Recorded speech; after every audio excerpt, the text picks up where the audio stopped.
Welcome to Edify triple H. Analytical ரீசனிங்கில் நம்ம அடுத்து என்ன சம் பார்க்க போகிறதுன்னு பார்க்கலாம். அதுக்கு முன்னாடி லாஸ்ட் வீடியோவில் ஒரு சம் சொல்லியிருந்தேன். ஸோ அந்த சம்முக்கான ஆன்சரையும் நான் உங்களுக்கு இந்த வீடியோவில் சொல்கிறேன். ஸோ நீங்கள் ஃபைன் பண்ணியிருந்தீங்கன்னா ஓகே, பட் நான் ஆன்சரும் உங்களுக்கு ஷேர் பண்ணுறேன். If orient is written as 532146 and சோல் இஸ் 5798 அப்படின்னா லைனோட கோட் என்னவாக இருக்கும்? சவுலுக்கு 5798 கொடுத்துருக்காங்க. ஸோ இப்போ நம்ம ஓக்கு 5, ஆருக்கு 3, ஐக்கு 2, ஈக்கு 1, எண்ணுக்கு 4, டீக்கு 6 அப்படின்னு கொடுத்துருக்காங்க. ஸோ யூக்கு 9, எல்லுக்கு 8, எஸ்க்கு 7. ஸோ கொடுத்துருக்கிற ரெண்டு ஓரியன்ட்டோட கோட் அண்ட் சவுலோட கோட் வச்சு நம்ம பார்க்கும் போது ஈச் லெட்டர்ஸ்க்கும் ஒரு நம்பர் கோட் பண்ணியிருக்காங்க. அப்போது லைனுக்கு என்ன கோட் வரும்னு கேட்டிங்கன்னா எல்லுக்கு 8, ஐக்கு 2,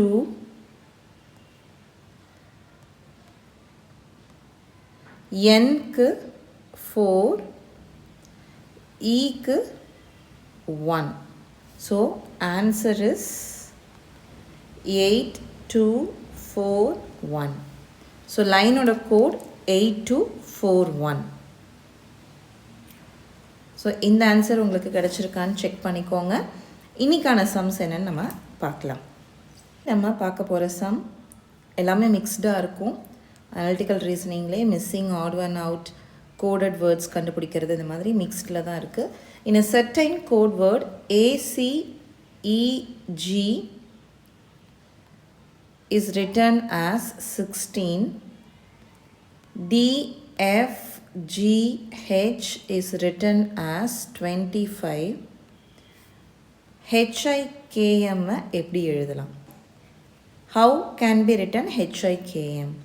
ஸோ ஃபஸ்ட்டு 1625 எப்படி வந்திருக்கு அப்படின்னு பார்க்கணும். ஸோ இதுக்கு என்னன்னா ஆல்ஃபபெட்டிக்கல் ஆர்டரில் நம்பர் போட்டிருக்காங்க. ABCDEFG HIJKLMN. ஸோ இந்த மாதிரி எல்லாத்துக்கும் கொடுத்துருக்காங்க. ஸோ 1 2 3 4 5 6 7 8 9 10 11 12 13 14 இந்த மாதிரி ஆல்ஃபபெட்டிக்கல் ஆர்டரில் நம்பர்ஸ் எடுத்திருக்காங்க. ஸோ ஏக்கு 1, சிக்கு 3, ஈக்கு 5, ஜிக்கு 7. ஸோ இது எல்லாத்தையும் ஆட் பண்ணும்போது 10 + 5 + 1 16. ஸோ ஏசிஇஜிக்கு 16 வேல்யூ வந்திருக்கு. ஸோ டிஎஃப்ஜிஹெச்க்கு டிக்கு 4, எஃப் 6, ஜி 7, ஹெச் 8, 10, 18, 25. 8 + 7. ஸோ எல்லாத்தையும் ஆட் பண்ணும்போது 25 கிடச்சிருது. ஸோ அப்போது சேம் ஃபார் ஹெச்ஐகேஎம். ஹெச்சோட வேல்யூ ஹெச் ஃபார் 8, ஐக்கு 9, K value 11, M value 13. So இப்போ இது எல்லாத்தையும் ஆட் பண்ணுறோம். 20, 41. ஸோ 20, 20, 33, 33 + 8 41. ஸோ இதோட answer B. 41 is the correct answer. So சிம்பிளான சம் தான். ஸோ ஆல்ஃபபெட்டிக்கல் ஆர்டரில் நம்பர்ஸ் எடுத்து அதை ஆட் பண்ணி அதுக்கான கோடாக எழுதியிருக்காங்க. செகண்ட் சம் பார்க்கலாம். Second sum, if 5 at 3 is equal to 34, 6 at 2 is equal to 40, then 7 at 1 is dashன்னு கேட்டிருக்காங்க. ஸோ இதுக்கு என்ன ஆன்சர் வரும் அப்படின்னா, இங்கே அட்டுக்கு பதிலாக என்ன மாதிரி டேர்ம் வேணால் கொடுக்கலாம். இந்த மாதிரி ப்ளஸ் ரவுண்ட் பண்ணி கொடுத்துருப்பாங்க, இல்லைனா அப்பாஸ்ட்ரஃபி கொடுத்துருப்பாங்க. ஸோ எப்படி வேணால் கொடுத்துருப்பாங்க. இங்கே இருக்கிற கோடு எப்படி வேணால் மாறலாம். ஸோ இங்கே உள்ளே இருக்கிற டெக்னிக் என்ன அப்படின்னு பார்த்தீங்கன்னா 5 at 3 is equal to 34. எப்படி இதுக்கு வந்துச்சு அப்படின்னா 5 ஸ்கொயர் அட் இங்கே ப்ளஸ்ஸாக எடுத்திருக்கோம் 3 square which is equal to 25 plus 9 is equal to 34. Same 6 at 2 is equal to 40. So 6 square plus 2 square 36 plus 4 is equal to 40. இதே கண்டிஷன் தான் நம்ம 7 at 1க்கும் ஃபாலோ பண்ண போகிறோம் 7 square plus 1 square. So 49 plus 1 is equal to 50. So the answer should be 50. என்ன condition use பண்ணியிருக்காங்கன்னு தெரிஞ்சதுன்னா ஈஸியாக வந்து நம்ம ஃபைன் பண்ணிக்கலாம். திரும்ப திரும்ப சொல்கிறது, நம்ம ரிப்பீட்டடாக ப்ராக்டிஸ் பண்ணிகிட்டே இருக்கும் போது தான் நம்மளால் கெஸ் பண்ண முடியும்.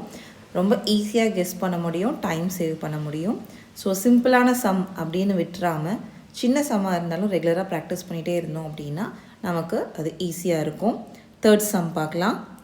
If 7 is related to 56 then 10 is related to. So இதோட ஆப்ஷன் நான் கொடுக்கல, ஆப்ஷன் பேஸ் பண்ணி இதில் ஆன்சர் செலக்ட் பண்ணலாம். ஸோ ஆப்ஷனில் என்ன மாதிரி ஆன்சர் கொடுத்துருக்காங்கன்றத வச்சு தான் நம்ம இந்த சம்முக்கான ஆன்சரை டிசைட் பண்ண முடியும். ஸோ 7க்கு 7 into x is equal to 56. 7 நம்ம எந்த நம்பரால் மல்டிபிள் பண்ணால் நமக்கு 56 கிடைக்கும்னு கேட்டிங்கன்னா 7 8s are 56. இது எப்படி இருக்குது அப்படின்னா கான்சிக்யூட்டிவ் டேர்ம்ஸ் 7,8. அப்போது 10 is related to. ரெண்டு விதமாக நம்ம யோசிக்கலாம். 10க்கு அப்புறம் 11 அப்படின்னு யோசிக்கலாம், இல்லைனா 9,10 அப்படின்னு யோசிக்கலாம். ஸோ பிஃபோர் நம்பரும் எடுக்கலாம், ஆஃப்டர் நம்பரும் எடுக்கலாம். பேஸ்ட் ஆன் த ஆப்ஷன், உங்களுக்கு ஆப்ஷனை பேஸ் பண்ணி தான் நீங்கள் பிஃபோர் நம்பர் எடுக்கலாமா இல்லை ஆஃப்டர் நம்பர் எடுக்கலாமான்னு செக் பண்ணலாம். ஸோ இங்கே வந்து ஆஃப்டர் நம்பர் எடுத்தால் 110 கிடைக்கிது, பிஃபோர் நம்பர் எடுத்தால் 90 கிடைக்கிது. ஸோ உங்கள் ஆப்ஷனை செக் பண்ணுங்கள்.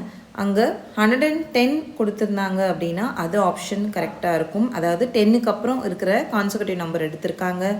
அப்படி இல்லை 90 கொடுத்துருக்காங்கன்னா 10க்கு முன்னாடி இருக்கிற கான்செக்யூட்டிவ் நம்பர், அதாவது 9க்கு அப்புறம் 10 அந்த மாதிரி எடுத்து 9 into 10 is equal to 90ன்னு கொடுத்துருக்காங்க. So based on the option நீங்கள் அந்த ஆன்சரை சூஸ் பண்ணிக்கலாம். ஸோ நான் இப்போது எனக்கு கொடுத்த ஆப்ஷன் படி பார்த்தீங்கன்னா 90 தான் வந்து கரெக்டான ஆன்சர். ஸோ நான் ஆப்ஷன்ஸ் எழுதலை, பட் எனக்கு கொடுத்துருந்த ஆப்ஷன்ஸில் 90 கொடுத்துருந்தாங்க, 110 கொடுக்கல. So 90 is the correct answer. So இந்த 3 சம்மே உங்களுக்கு புரிஞ்சிருக்கும்னு நினைக்கிறேன். ஈஸியான சம்ஸ் தான். நம்ம ரெகுலராக வந்து பார்த்திங்கன்னா ஈஸியாக அசம்ஷன் பண்ணுற மாதிரி சம்ஸ் தான் போட்டுட்ருக்கோம். நெக்ஸ்ட் வீக் நம்ம வேறு மெத்தட் வேறு டாப்பிக்கில் சம்ஸ் பார்க்கலாம். ஸோ இன்றைக்கான நீங்கள் போட வேண்டிய some find the missing number இந்த ஃபாலோவிங். கொடுத்துருக்கிற டேர்ம்ஸில் மிஸ்ஸிங் நம்பர் என்ன அப்படின்றத நீங்கள் ஃபைண்ட் பண்ணணும். நான் வந்து ஆப்ஷன்ஸ் கொடுக்கல, ஸோ நீங்கள் ஃபைண்ட் பண்ணி ஆன்சர் சென்ட் பண்ணுங்கள். நெக்ஸ்ட் வீடியோவில் இந்த சம்முக்கான ஆன்சரை நான் ஷேர் பண்ணுறேன். ஸோ இது வரைக்கும் போட்ட சம்ஸ் எல்லாம் நீங்கள் ரெகுலராக பார்த்துருந்தீங்கன்னா கண்டிப்பாக இந்த சம்மை ஈஸியாக அசம்ஷன் பண்ணலாம். ஸோ ஈஸி அசம்ஷனில் தான் இந்த சம் இருக்கும். ஸோ கண்டிப்பாக ட்ரை பண்ணி பாருங்கள். இந்த வீடியோஸ் உங்களுக்கு யூஸ்ஃபுல்லாக இருந்தால் மறக்காமல் நம்ம சேனலை சப்ஸ்கிரைப் பண்ணுங்கள், ஷேர் பண்ணுங்கள், லைக் பண்ணுங்கள். இன்னும் நிறைய தெரிஞ்சுக்கிறதுக்கு நோட்டிஃபிகேஷன் பெல் ஐக்கானே ஆன் பண்ணிக்கோங்க. தேங்க்ஸ் ஃபார் வாட்சிங் திஸ் வீடியோ.